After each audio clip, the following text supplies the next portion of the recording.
My name is Margarita Ramirez, and I'm currently the Deputy Director of Grant Making for Liberty Hill. And my roots are in organizing. Started off in college, but actually before that, a really heartbreak when I attended the Chicano Moratorium in 1970. It was Moyle Heights and East LA, and that's where I lived. I went there really out of curiosity, just because everybody was going to this big rally down at Laguna Park. And got caught up in all of it. A lot of good speakers. I enjoyed what it was all about. Really, the demonstration was one of the largest anti-Vietnam War demonstrations on the West Coast. So there was a lot of push around that. And I attended that, and of course it broke out in a huge riot, and that changed my life forever. I was working for a while in a department with social workers. And I decided, when I wanted to work with social change instead. So I've been wearing many hats at Liberty Hill. As our staff grew, I didn't have to wear so many hats, but the stream of work that I've been doing has been around grant making, which is really what I enjoy the most.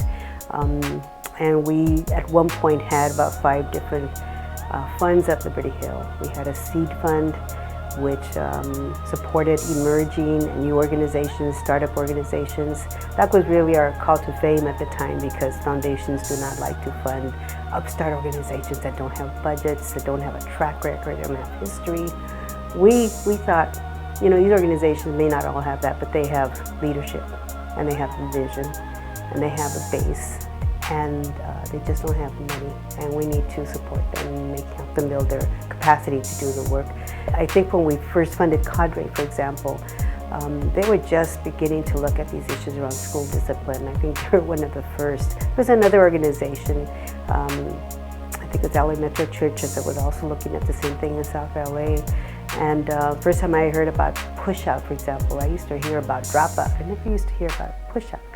And I heard it from Cadre, and I remember attending once a rally that they did to talk about these, and I was pretty amazed. There was just a huge amount of people there talking to this, witnessing. I witnessed people speaking from the audience, and I was sitting next to a parent, and I thought she was somebody who was just observing. She goes, no, I'm a member of Cadre. I go, really? I go, how do you become a member of Cadre? Oh, they knocked on my door. They talked about the work they were doing. And my son was having similar problems at school, and so I joined, and I've been with him ever since. A lot of people, you just don't know that unless you're in the field, how that feels.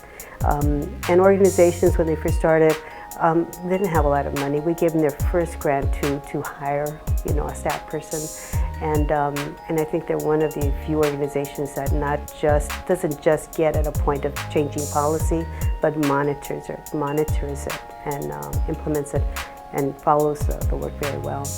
And I think with issues around criminalization, I think it's back to studying, the prison industrial complex, but really getting at the heart of what takes people to prison to begin with.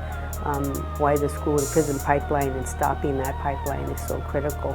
It really begins here. And that system has to be dismantled at some point, because it's not working.